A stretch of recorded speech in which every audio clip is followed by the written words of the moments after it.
Hey everyone, thanks for joining us today on this episode of Geniuses of Business. Today we are here with Carolina Millan, the queen of e-commerce, the 2 Comma Club Award winner, and the philanthropist by entrepreneurs. She's helping everybody start out in the world of business. Thanks so much for joining us, Carolina. How are you doing today? I'm doing great. Thank you for having me. Awesome. I really do appreciate this. I'm a big fan. I follow you on Facebook and on Instagram, so sorry if I geek out a little bit. No problem. And I don't speak Spanish, but I know a lot of your stuff is in Spanish. Yes, I do. I do try to create content in both languages, but it's a bit challenging sometimes. Oh, I bet. Well, I appreciate like your interviews too, because you've done quite a few on your YouTube channel. You've done you had Gary V. That was a huge one. Yeah, that's one of my most proud moments. That was pretty awesome. Tell me about that a little bit about that. How did that did that rack your nerves a little bit? The first time, yes. The second time, I was feeling a little more at ease. I've done 2 interviews with him, and the first time it was during the launch of the Ask Gary V book. Okay. And he had this like bartering system on his website where if you bought a certain amount of books, he would do something for you. And I emailed him, like just him directly, because I was filling out the form on the website and nobody was responding. So I was like, all right, I'm just email him, who knows? And he replied. And I asked him, hey, so how many books, if I buy 50 books or 70 books, I don't remember the amount, could I get a 15-minute interview with you? And he replied and he said, 10 minutes. Like, okay. Like he wouldn't give me 15, but he said 10 minutes. And I'm like, all right. So I bought the books, and what I did was I didn't have, I didn't want to buy 70 books and then just have them here in my office. So what I did was I did a little promotion with my followers on Facebook and my email subscribers. And I told people, hey, I'll buy you Gary's book and you just pay for the shipping. So that way it didn't cost me that much to buy all those books. And I just bought them on Amazon for everybody.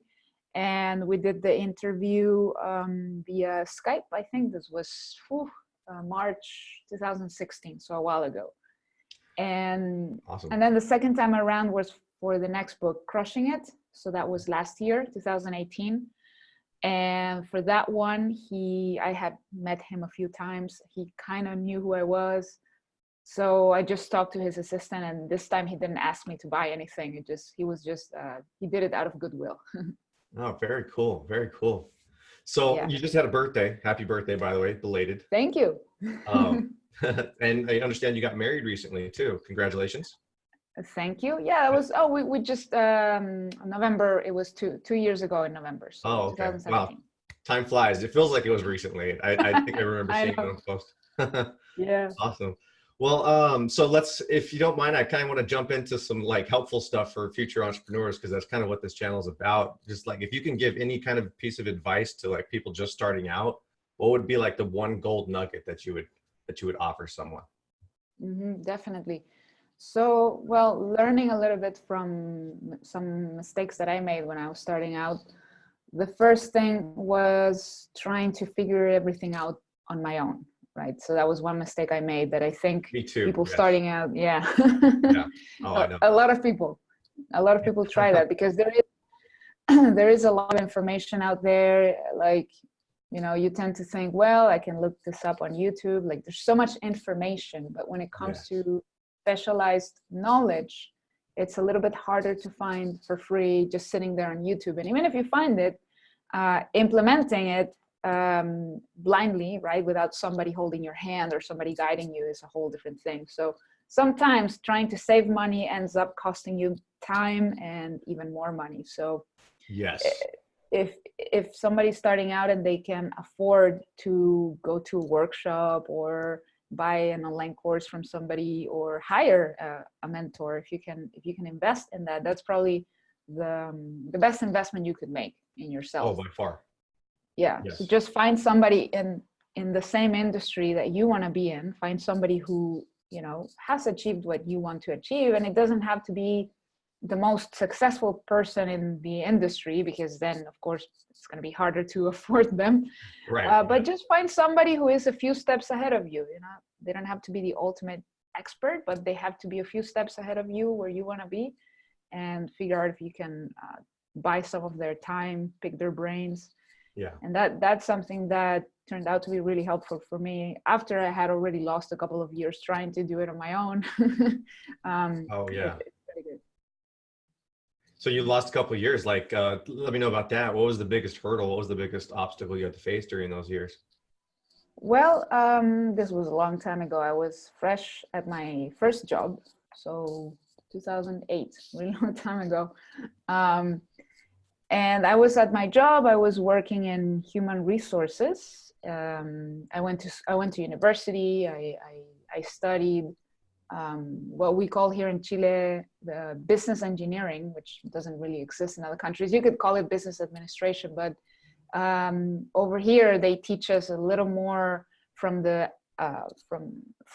point of view of becoming a CEO for a company, right? Like that's the goal, that you someday maybe become a CEO. That's what they train you for. They don't really train you to be an entrepreneur. They teach you some math and some calculus, and okay, now we can call it engineering instead of just administration. Exactly right. Yeah. A lot It's just a useless fancy, yeah. So it's just a fancy name to, for business management. right. So that's what I studied. So I was really into human resources marketing. Those were my favorite areas. So my first job was in human resources. And at this job, I got introduced to a multi-level marketing company by a colleague. And at first, like I said, I lost a few years because I was trying to figure it out on my own. The person who sponsored me, she had no clue either how to do it. And usually when you join a network marketing company, people start, telling you about the old school strategies. Right. Make a list of friends and family, go to hotel meetings, pick up the phone and just push this thing. I mean, it's coffee. Who wouldn't want it, right? Or it's vitamins. Who doesn't love vitamins? Stupid things like this, right? Right. And then it took me a while, but I went on Google and I started to follow a few experts who knew how to do this the right way, which was, instead of chasing people, it was about attracting people towards you. Yeah. Exactly. Yes. And there was this very important, yes. This brand new concept for me that was attraction marketing, right? So what is attraction marketing? Well, it's attracting people to you, right? Pulling them instead of pushing your product. And I started creating content following their advice. I went on Twitter. I started building my personal brand.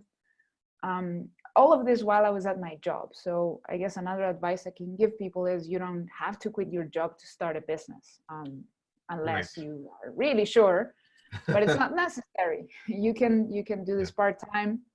And that's what I did the first 2 years.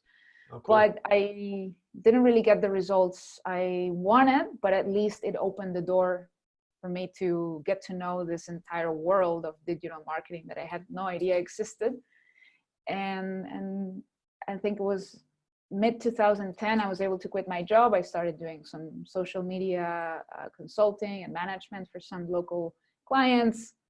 And then it was probably around 2011, 2012 that I really started to see proper results. So it took a few years until I saw something tangible. So it only took you a few years to become an overnight success? Exactly. Yeah, I know a lot of people never see the hard work that has to go into it to make it actually happen, right? Yeah.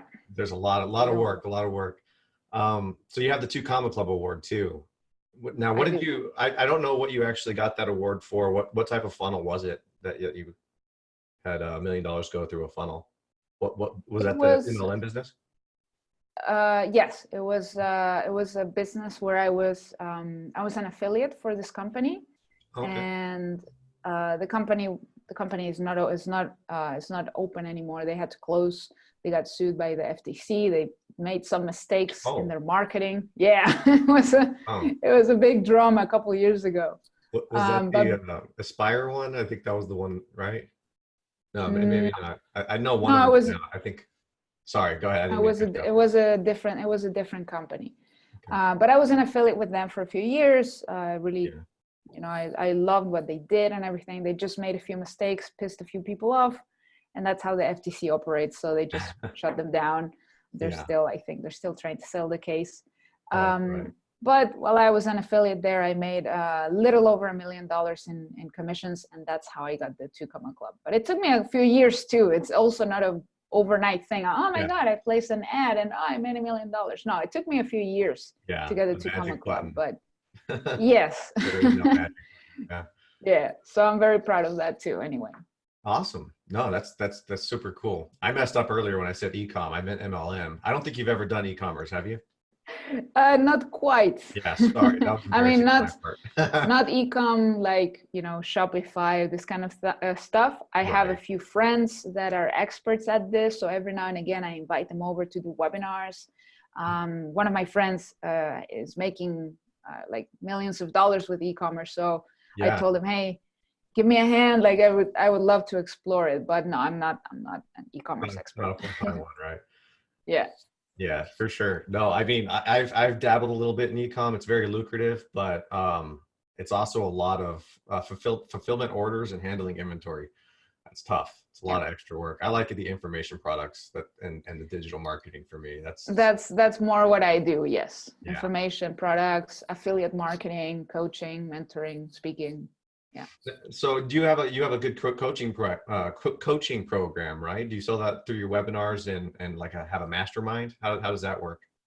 Yes. I've done a few masterminds in the past. This year, I kind of had a few personal challenges this year, so I didn't do a lot of speaking or masterminds. Hopefully next year I can get back into that. But I kind of had to slow down, spend more time with family. But I've done some events. What I do is I basically, the strategy for that is you can host a webinar, you can create a sales video or whatever. And then you just get people on the phone, and that's how you close them on higher ticket stuff. It's harder to sell something that's going to be more than $2,000 just on a webinar, unless you're Tony Robbins or someone like that. You can do that. Right. But if you're not, then the best way is to just host a webinar, add some value, teach people something cool, and then at the end invite them to fill out a form, and then you give them a call, and that's how you close them for a mastermind or something like that. Yeah, the phone, but good close, sure. Yeah, or coaching, yeah. Mm-hmm. Very cool, very cool. So I got to ask you, what is your formula? How do you handle haters? Because I know every single time someone grows, like the larger you grow, the more you have to deal with the haters and the skepticism. What's a good piece of advice that you can give people to kind of deal with that? Yes. Luckily, I haven't had many haters. That's good. I mean, yeah, because I don't really make that much noise myself anyway, right? Right. So, yeah, so the few people that I've come across that, I don't know, insult me or don't like what I do, it really depends on who they are. If it's somebody that I know, or if it's been a former client or somebody like that, or I met them in real life, or if it's somebody I know who they are, then I try to find out, hey, how can I improve, or what's your advice? If I consider that their criticism is fair or constructive, right? Yeah. If not, I think the best way nowadays is, just ignore, block, delete. If they really have no foundation, if there's really no reason for you to pay attention, then really don't. I think your time is way too valuable to be wasted with people who have nothing better to do than just hate on random strangers. So if it's just a random stranger hiding behind a fake name and a fake picture, just don't give them the happiness of giving them, importance. So only if it's somebody being constructive, like, hey, you could have done this better, or you could have, then that's not really a hater. That's somebody who's just trying to give you some kind of constructive criticism. Exactly. But otherwise, I think it's best to ignore, because there are too many people who have nothing better to do, really. And it's only going to affect you if you respond. That's so true. I couldn't say it better. Couldn't have said it better myself. That's absolutely, a lot of us let things get to us when we should just be like, no, I'm just going to move you out and separate you from my world. You don't belong in it. So I'm not going to let you in. I think that's great advice. Absolutely. Now, which leads me to my next question. How about imposter syndrome? Because I think like everybody, like even if you're really good at something, you're still not like great, or you're still not an expert, or you're still not the best, you know? So we all have this kind of imposter syndrome that takes over. I don't think anyone's immune to it. Do you feel it? And if you do, how do you combat that? I had never heard that term. Like, Oh no? what? No, what does it mean exactly? Well, imposter syndrome, it just means like when you feel like a fraud, when you feel fake. Ah, when you feel fake. Okay, Like an I internal get it. when you're working and you're plugging away and you're trying to build your business and you're like trying to sell your product, but then there's a little piece of you Ah, that just feels like you're not good enough. You know what I mean? I You ever face that? I get it. Yeah, yeah. Yeah. I just didn't know people referred to it like that. Yeah. It's So you refer kind of to like, when people are trying to fake it till they make it, right? exactly, yeah, the fake it till you make it. Right. Does that ever Yes. hold you back or prevent you? Yes. So I think from the very beginning, I never tried to do that, even though some people actually advise you to do that. Hey, Yes. it doesn't matter if you're not worth $1 million, if you act like $1 million, Yeah. but like, Yes. well, there are a few things there are a few changes you can make in the way you communicate or the way you carry yourself, but I don't agree with the fake it till you make it mentality at all. Right. I think there are too many people doing that. So people right now are craving for real, they want people who are Authentic. real, Yeah. Agreed. authenticity. Yeah. Yes. They don't want to see any more of these guys who rent a mansion and they show up in an expensive car that they also rented, pretending it's theirs, pretending Yeah. they live there. That probably still works with some people, but Right. that's not the kind of people I want to work with. So that's not the kind of people I want to attract to me. So I'm not going to create anything that is not who I Great. really am. Yeah. So, um, but yeah, there have been times in my business where I'm sharing something and inside I'm struggling, like where it's like, okay, people might think that I'm more successful than I really am, right? And I don't want people to think that. So Yeah. um, so I try to somehow balance it with keeping it real, being open about my struggles, my challenges. Um, but yeah, I try to create an image that is congruent with who I am and not project something that is not. So you're never gonna see me in an expensive house or doing weird things just to show off or just to pretend I'm something that I'm not. So Yeah. so I mean my advice would be for people to be honest about your results. If you don't have the results that you wish you had yet, be open about it with people. Like, let them know, hey, I'm just starting out, just Yeah. like you. That's Instead of good pretending that you advice. already have a successful business, just let people know that you are maybe 1 or 2 steps ahead of them. That's it. And that you want people to join you, that you want people to learn from you, and just document that journey. That's great advice. Yeah, you really hit the nail on the head though. I mean, honestly, there's a lot of stuff that we have to deal with in the entrepreneurial life, and I think that's perfect. I couldn't have said it better myself. Um, so I got one hypothetical question that I do definitely want to ask. It's based on like Russell Brunson's whole 30 days book. I love that whole thing. The whole scenario, like if you Yeah. lost everything and you had to do it all over again, like if like you had to start from square one, no money, no following, nothing, how would you do it? Like what niche would you go in, and kind of give me a quick little synopsis about how you would rebuild your business. hmm Well, I wouldn't do too many things. I mean, yes, I would do a lot of things differently, but I would probably start with what I started 11 years ago, which is affiliate marketing.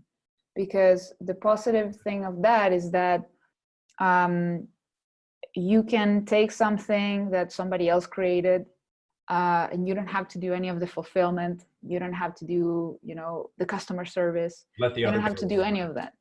Exactly. So it. you Yeah. let the product creator worry about all of those things, and all Right. you have to do is recommend it.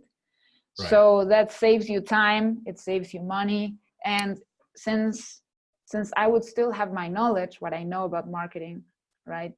What I would do is I would create a lot of content around software or tools or platforms or info products that I am an affiliate of, and just create reviews and showing people behind the scenes, which is something I do today. But I would, if I had nothing else, if I didn't have my own coaching, if I didn't have my own courses, because those things take more time, if I didn't have any audience, I would, the smart thing to do would be to leverage other people's audiences, so other people's traffic. So if somebody goes on YouTube, they're not going to search for me, but maybe they search for ClickFunnels. They want to know, hey, what is ClickFunnels? And hey, maybe they'll find my video where I explain what it is. Okay. Maybe they'll sign up and click on my affiliate link, and I can offer them a bonus. Okay. Hey, I'll show you how to build your first funnel if you sign up for this thing. Stuff like that. That's what I would do if I had to start from scratch, because it's the easiest way. And of course, I would only, which is what I do today, I would only promote products and companies that I know people can rely on.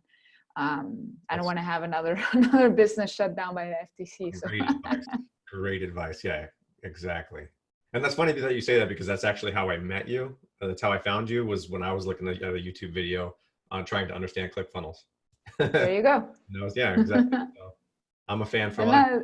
And the problem is, I've had a lot of people find my videos, but unfortunately they either already signed up with somebody else, or they end up clicking a different link, which is a risk that you have to take as an affiliate marketer. But if you are very clear in your communication and your video that, hey, clear your cookies before you click my link, so that if I get the credit, then you can get your bonus. That's why it's important to offer people something in return for using your link. That's great advice. Actually, I never actually thought about suggesting clearing the cookies too. That's smart. That's really smart. Because I've lost sales because people didn't clear them, and then they have to request a refund, or they have to explain, I was watching Carolina's video, but I had somebody else's cookie, and they don't allow you to just switch, like, oh, sure, we'll switch the credit to somebody else. Like, that's not the right thing to do. So the best thing is to avoid that by actually telling people what to do. That's smart. I'm going to actually do that for now on in my videos. I think I'm going to take that advice. That's so great. Hey, I know you're busy, so we can wrap this up. I thank you so much for taking the time out of your busy schedule to jump on an interview with me. I'm super excited. Really, really glad that you did this. And everyone who is interested in finding out more about Carolina, I'm going to drop a link below, and you can go and check out her stuff. And thank you so much. Yeah, thank you, Carolina. We'll talk soon, okay? Yeah, we'll talk soon. And if anybody has any questions about anything I said, you can just send me an Instagram message and just say you watched this video. I'll put your IG link below too for sure. everyone. Okay.